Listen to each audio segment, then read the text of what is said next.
Hello beautiful people, welcome back to my YouTube channel. Thank you so much for joining me. Thank you for being here. I really appreciate you. After ndibukele The Polygamist, I was so angry. I was so angry at Jonas, but ndaphinde ndazibuyisa ndathi hey, uJonas is here to teach us a lesson. Singafani nje sithi uJonas uyi-narcissist, uyi-cheater, uyi-abuser, simbize nje ngawo wonke amagama, kodwa uJonas uyi-teacher. Uzosifundisa something thina bantu singomama. Uzosifundisa uba kumele sinyamezele ntoni kwezi relationship zethu. Uzosifundisa uba kumele siziphathe kanjani. Like umzekelo, uJonas uchithile kaninzi kulo mtshato wakhe. Uchithile and then wa-end apha enabantwana ngaphandle. Unkosikazi wakhe endaweni yoba apakishe iimpahla zakhe athathe abantwana bakhe aphume kanje, wadicayida uba makamzise le ntombazana and then le nto bayihombise as isithembu. Le cheating yakhe bayihombise as isithembu. From my own understanding, xa kuzawubakho isithembu ayiqali nge-cheating indaba yesithembu. Xa kuzawubakho isithembu kuhlalwa phantsi kudiskhaswe indaba yesithembu phakathi komama notata and then nabantwana baye bafakwe later on, kodwa iyadiskhaswa before kuqaliswe nje iprocess yoba kufunwa unkosikazi. And then secondly, uJonas kwesi story umanipulative man. Wenza ezi zinto zakhe and then xa sezenzile ublema bani? Ublema unkosikazi.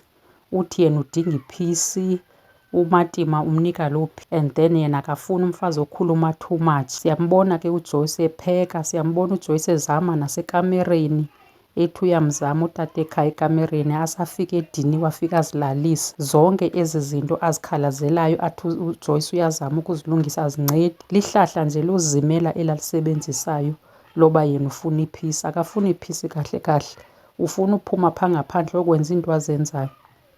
So esi statement sifamiliar kakhulu. Umntu uyakushiya endlini athi uthetha too much, athi uyaphuma uya kwi-guys uyohlala nee-guys uyathetha, uthi usothula uphinde futhi iproblem yoba uthulele ntoni. Ungayazi ke ngokuba kahle kahle kufuneka wenzeni, amadoda la kahle kahle afunani. Ngoba yonke into endlini ikhona, uyaphakelwa yonke indawo kodwa still usazohamba uyozula.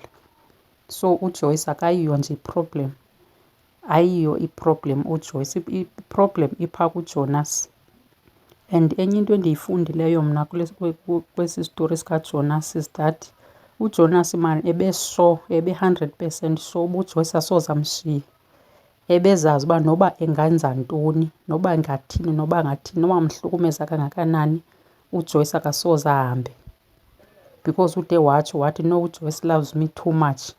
Nantso ke iproblem kulapho iqala khona, le yothanda umntu ude bengathi uyaqhawukelwa. I mean as abafazi kumele sizithande thina.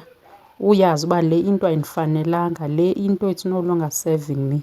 Le iswiti besikade simuncisana ngayo, hayi, uzazi uba uyikramzile akusasebenzi. If uzithanda wena as umntu ongumama, izinto ezinje asoze zenzeke nje kuwe. And ke noba ziyenzeka because abantu angekhe sibakhonfeme, azinokwenzeka nje ngalo mlinganiselo.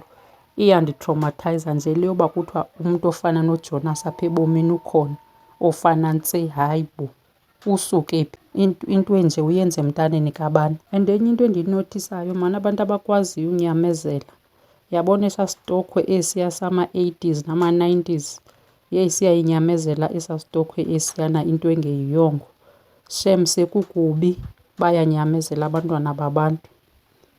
Ingasabuyi loo ndoda le ihlala apha ihlala khona, umntu anyamezela ahlala elinde.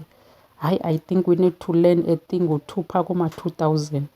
Uyabona abo ama-2000 awacingi next. Uba ivuthwa ngoku isemlilweni, hayi shem bayayishiya abo bagoduka. Ababe besithi hayi ndizawubasa, ndizawucholachola, umntu upakishe iibheki zakhe aphume kanje. Jonga umzekelo, bekukho itrend ibikhona apha kuTikTok ebekuthiwa ngumfazi wepolisa. Yho, ama-2000, kwezaa vidiyo ama-2000 ebesibonisa umntu athi benditshate iveki, ndapakisha ndaphuma ndahamba, yageza ndahamba. Ndithi mani wayekhona wayesithi mna ndanditshate only 3 days. ndayibetha ndabona uba le ayingangam. Li-2000 ke eli, abayinyamezeli shem into engeyiyongo bona. Ubalisele ke nje isitori esincinci esam, ukunxiba kwam kwenda kwam. Ndanxiba ngee-24th zikaDisemba and then ubhuti mye ndamgqibela phaa ngaboo-4 late ephuma neetshomi zakhe, engumntu okhupha iitshomi zakhe bezizezizobulisa. Kwaleyithi umntu akabuyi, ndakulixesha lolala umntu akabuyi. Ndabona ngomtshana ezothatha isilamba sakhe. Xa ndibuza uba hayi bo uphi, wabesithi hayi kulaa mzi unepati, kuzawubakho ipati yeKrisimesi. Imagine ke umntu onomfazi omtsha brand new kodwa usakayopatiza. Wafika ngo-3 ekuseni, yangathi ngumntu lo ebeawuthile. Wandinkqonkqoza ngenduku emnyango, gququgququ, vula umntu makavule apha ekhaya. Kutsho yena mntu usuka kwaNtliziyo Ndise. Ndilele mna kowabo ndimtshakaxa, ndilele ndodwa nge-first day. Ndikuxelela ngam ke ama-80s. Xa ndithi ama-80s ayanyamezela, uba yayili-2000 ngelalivuke lagoduka lapakisha. Kulo Disemba kuphelileyo, lo Disemba ka-2025 besiyonxibisa inkosikazi kamninawe. Li-2000, both of them ngama-2000. So umninawe wahamba waya kwi-funeral yekholigi, behamba nje beyigruphu neetshomi zakhe, babhukha iteksi. Bekusaphowuza uba babuya the following day, le mini le sizonxibisa ngayo umakoti wakhe. Endaweni yoba mababuye badisayide uyodlula e-East London ke neetshomi zakhe, bathi ke bayohlamba isikhwakhwalala, baseyokhupha isikhwakhwalala sonyaka omdala. Yafowuna ke into enkulu yathi koobhuti bayo mabaqhube, mabenze into abafanele bazenze. Uzawufika yena ngelo xesha afike ngalo, ngaloo mini afike ngayo. Ndithi umakoti wakhe yalaa ntombi yathi andizukwazi, andinxibi usingaye engekho. Yeyi kwaze abantu abadala kwazogcwala endlini ekamereni. Kwathiwa wabangacenga uba makanxibe, akho nto izawufunisa myeni. Wathi andinxibi, nothi mna andinxibi engekho. Ndithi nathi sasimane sicenga uba hayi kalonxiba kwenzela uba abantu sebekhona bezile abantu kwathini. Wathi andinxibi, wabemile apho.